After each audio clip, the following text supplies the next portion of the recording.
Shalom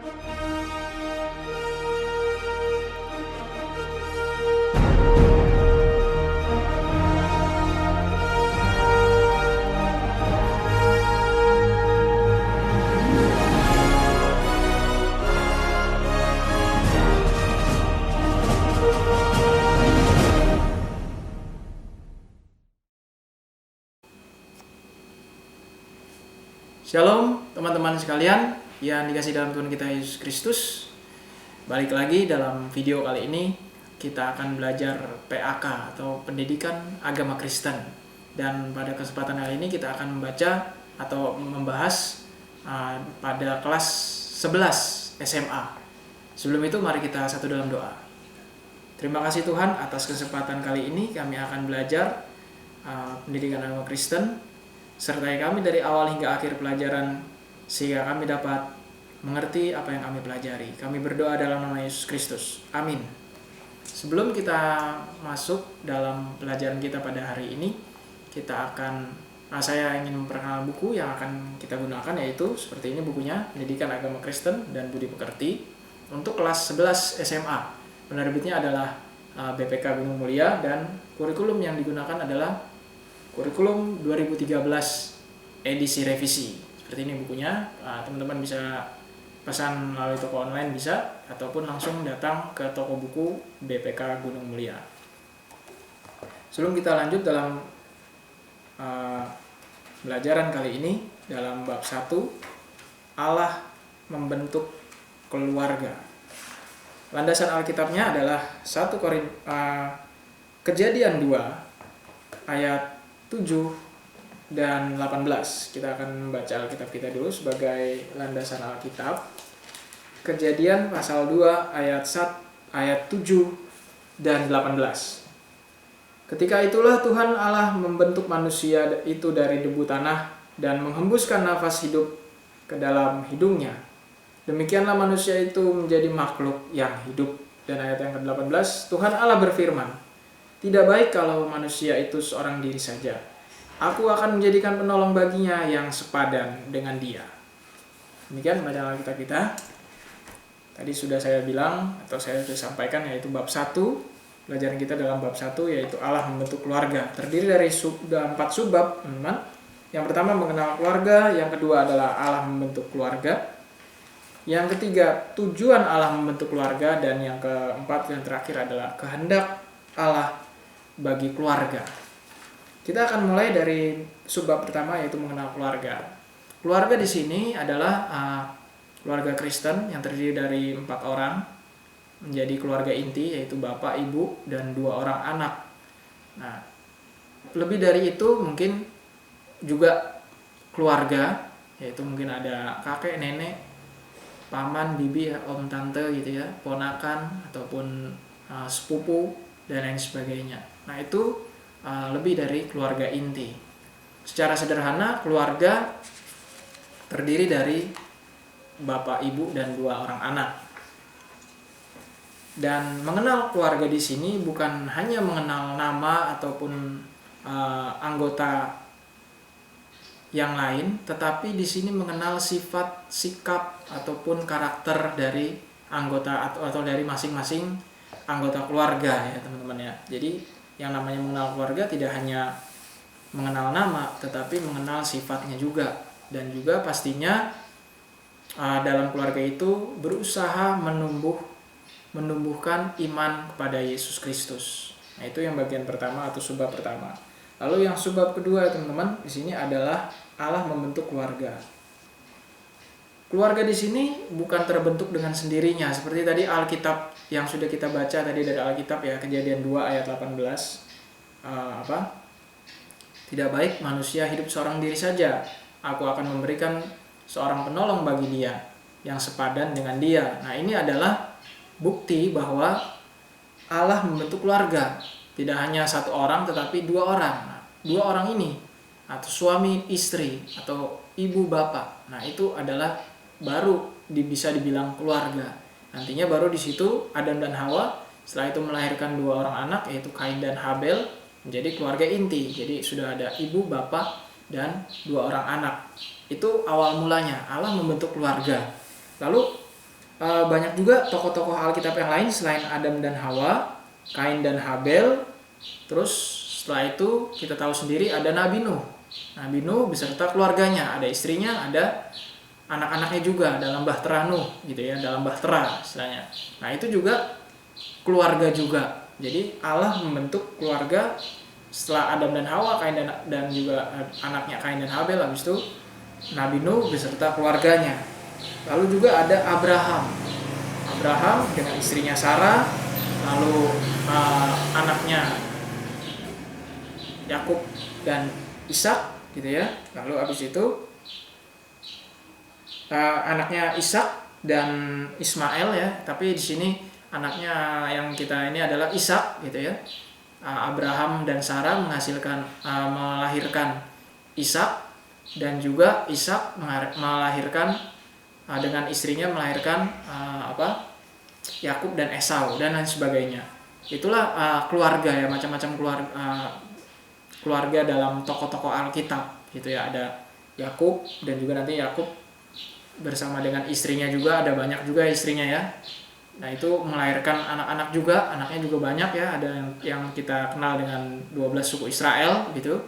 Nah, itulah kita tidak berbicara ke sana. Yang pasti dengan Allah membentuk keluarga itu adalah sudah otoritas atau kehendak Allah untuk membentuk suatu keluarga.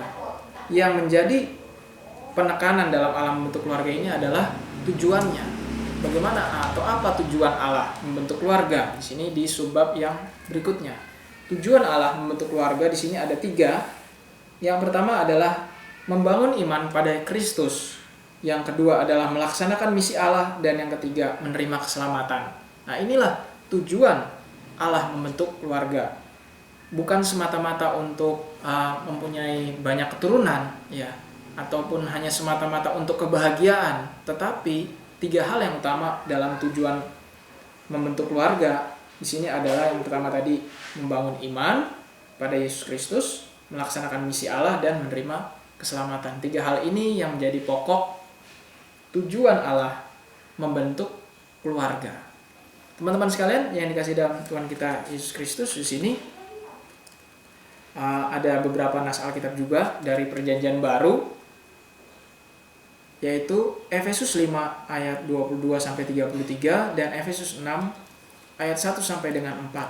Nah, ini mencerminkan dari ayat ini, mencerminkan bahwa keluarga dapat mencerminkan hubungan Kristus dan jemaatnya. Jadi yang namanya keluarga itu diibaratkan, diilustrasikan Yesus Kristus dengan jemaatnya. Jadi Yesus Kristus dan jemaatnya itu adalah satu keluarga. Ibaratnya Yesus Kristus itu adalah kepala keluarga dan jemaat adalah anggota keluarga gitu ya. Atau kalau padanannya itu Yesus Kristus adalah mempelai laki-laki dan jemaat adalah mempelai perempuan. Itulah juga dua hal ya. Yesus Kristus dan jemaatnya itu adalah merupakan keluarga juga ya. Jadi tidak hanya semata-mata keluarga inti yang tadi sudah sebelumnya saya sampaikan, tetapi Yesus dan jemaat juga itu adalah keluarga. Jadi Yesus sebagai kepala keluarga dan atau mempelai laki-laki, dan jemaat adalah mempelai perempuan. Dan di sini juga kita lihat yang namanya keluarga itu juga merupakan lembaga tertua di dunia yang dibentuk dan diberkati Allah. Allah yang menghendaki agar keluarga dan Allah menggenapi semua janjinya bagi keluarga, dan keluarga bertanggung jawab langsung pada Allah atas segala penghidupan yang diterimanya. Dan hubungan seperti orang tua dan anak gitu ya, Yesus Kristus dengan jemaatnya, nah itu juga harus dipelihara supaya bisa menjadi pedoman atau bisa menjadi teladan bagi keluarga-keluarga yang lain, seperti itu ya. Jadi artinya sebagai keluarga di dalam keluarga Kristen, kita harus menjadi keluarga yang taat pada Tuhan. Itu intinya, teman-teman. Dan yang terakhir, di subbab yang terakhir adalah kehendak Allah bagi keluarga. Nah, saya ingin memulai kehendak Allah bagi keluarga ini. Ada banyak keluarga-keluarga di luar sana yang tidak sesuai dengan kehendak Allah, ya, tidak sesuai dengan kehendak Allah bagi keluarga. Contohnya seperti banyak di luaran sana ya, bapaknya pemabuk misalnya, atau ibunya materialistis misalnya ya, dan juga anak-anaknya melawan orang tuanya. Nah, ini suatu keluarga yang bertentangan, yang tidak sesuai dengan kehendak Allah. Tujuan Allah membentuk keluarga bukan seperti itu ya, tetapi supaya bersatu, yang seperti tadi ya, menumbuhkan iman dan juga melaksanakan misi dan memberikan keselamatan. Bagaimana mungkin keluarga yang seperti itu memberikan keselamatan, ya, menumbuhkan iman Kristen, sedangkan orang tuanya saja sudah sewenang-wenang berbuat kasar kepada ibunya gitu ya, anaknya berbuat kasar kepada orang tuanya, begitu juga sebaliknya, suami kepada istri dan lain sebagainya ya.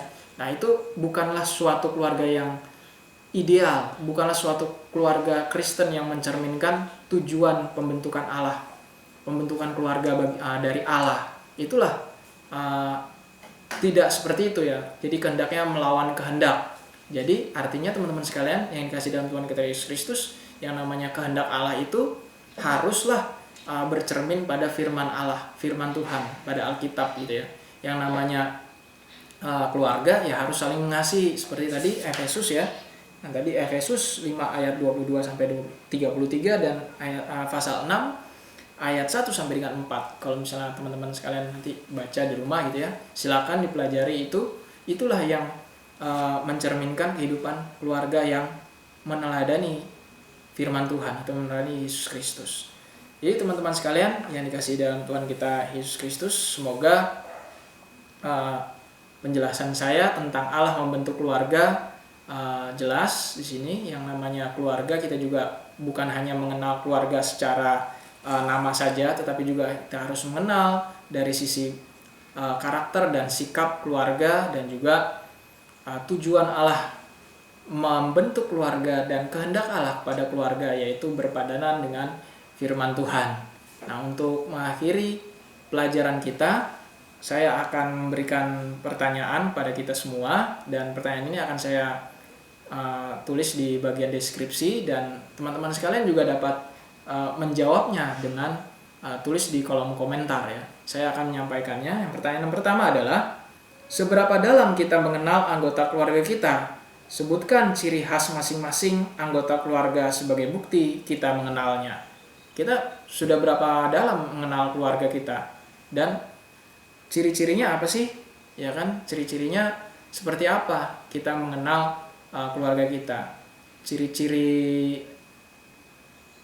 anggota keluarga kita, ciri khasnya gitu ya. Sebagai ibu misalnya, ciri khasnya seperti apa? Seperti sebagai suami atau sebagai ayah seperti apa, sebagai anak seperti apa. Nah, seperti itu ya pertanyaannya. Kalau misalnya kita sudah mengenal, coba kita sebutkan ciri khas masing-masing anggota keluarga. Yang kedua adalah, apakah keluarga itu mampu membimbing kita agar lebih beriman kepada Tuhan? Apa buktinya? Kalau misalnya keluarga itu mampu membimbing kita kepada iman agar bertumbuh iman teguh pada Tuhan, buktinya apa? Nah, inilah yang menjadi dua pertanyaan yang menjadi diskusi ataupun untuk menjadi perenungan kita pada pelajaran yang pertama ini atau bab 1 kali ini. Jawaban mungkin bisa kalian share dalam bentuk komentar di kolom komentar ya, dan soal ini saya tulis di deskripsi. Kalau misalnya ketinggalan dalam video ini, tinggal dilihat saja di kolom deskripsi dalam video kali ini. Inilah akhir dari video kali ini, pelajaran bab 1 tentang Allah membentuk keluarga. Mari kita, untuk menutup, mari kita berdoa.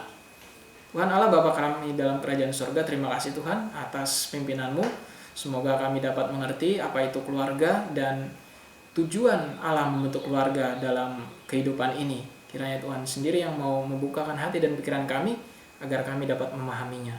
Inilah doa dan permohonan kami Tuhan, kami berdoa dalam nama Yesus Kristus. Amin.